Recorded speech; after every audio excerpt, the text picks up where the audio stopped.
ಇಲ್ಲಿ 3 ಕಾಯಿನ್‌ಗಳಿಸಿದ್ದಾರೆ ಒಟ್ಟು. 3 ಕಾಯಿನ್‌ಗಳಿಸಿದಾಗ 3ರಲ್ಲೂ head ಬರೋಂಥದ್ದು chance ಎಷ್ಟು ಅಂತ ಕಂಡುಹಿಡಿಬೇಕು. ಅಲ್ಲಿಗೆ ಏನಿದು ಪ್ರೊಬಬಿಲಿಟಿ ಆಫ್ 3 ಹೆಡ್ ಎಷ್ಟು ಅಂತ. ಅದನ್ನು ಕಂಡುಹಿಡಿಬೇಕಾದ್ರೆ ಟೋಟಲ್ ಆಗಿ ಎಷ್ಟು ಚಾನ್ಸ್‌ಗಳೈತೆ ಅಂತ ಕಂಡುಹಿಡಿಬೇಕು. ಒಂದು ಸತಿ ಕಾಯಿನ್ ಎಸೆದಾಗ ಯಾವುದಾದ್ರೂ ಬರ್ಬೋದು. ಮೊದಲನೇದು ಹೆಡ್ ಆಗಿ 3 ಹೆಡ್ ಆಗ್ಬೋದು, ಇಲ್ಲ ಮೊದಲೆರಡು ಹೆಡ್ ಆಗಿ ಆಮೇಲೆ ಟೈಲ್ ಆಗ್ಬೋದು. ಆಮೇಲೆ ಇನ್ನೆರಡು ಚಾನ್ಸು ಮೊದಲನೇದು ಹೆಡ್ ಉಳಿದು ಎರಡನೇ ಟೈಲ್ ಉಳಿದಾಗ ಅದರಲ್ಲಿ 2 ಚಾನ್ಸ್ ಆಗ್ಬೋದು. ಇದರಲ್ಲಿ ಹೆಡ್ ಟೈಲು 4 ಚಾನ್ಸ್ ಆಯಿತು. ಎಲ್ಲದರಲ್ಲೂ ಹೆಡ್ ಅನ್ನೋದು ಮೊದಲನೇ ಕಾಯಿನ್ ಆಯಿತು. ಇಷ್ಟೇ ಇದರಲ್ಲಿ ಟೈಲ್ ಮೊದಲನೇ ಕಾಯಿನಲ್ಲಿ ಬರ್ಬೋದು.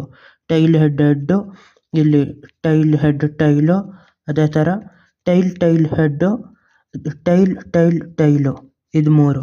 ಇದಿಷ್ಟು 8 ಚಾನ್ಸ್ಗಳು ಬರ್ಬೋದು. ಅದು 3 ಕಾಯಿನ್‌ಗಳಿಸಿದಾಗ ಬೇರೆ ಬೇರೆದು.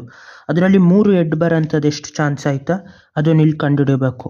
Probability of 3 head equal to number of 3 heads divided by total number of all chances. ಅಲ್ಲಿಗೆ ಇದೆಷ್ಟು ನಂಬರ್ ಆಫ್ 3 ಹೆಡ್ಡು, ಇಲ್ಲಿ ಇದು ಒಂದೇ ಚಾನ್ಸು 3 ಹೆಡ್ ಬರೋದು. ಟೋಟಲ್ ಆಗಿರೋದು 8 ಚಾನ್ಸ್ಗಳಾಯ್ತು. 1/8. ಅಲ್ಲಿಗೆ ಒಂದು ಸ್ವಲ್ಪ ಅಷ್ಟೇ, 1ರಲ್ಲಿ 8 ಚಾನ್ಸ್ ಅಷ್ಟೇ. 3 ಕಾಯಿನ್‌ಗಳಿಸಿದಾಗ ಬೇರೆ ಏನು ಬರದೆ 3ಕ್ಕೆ 3 ಹೆಡ್ ಬರೋಂಥದ್ದು 8ರಲ್ಲಿ ಒಂದು ಸತಿ ಚಾನ್ಸ್ ಅಷ್ಟೇ ಇರೋದು. ಬಾಯ್.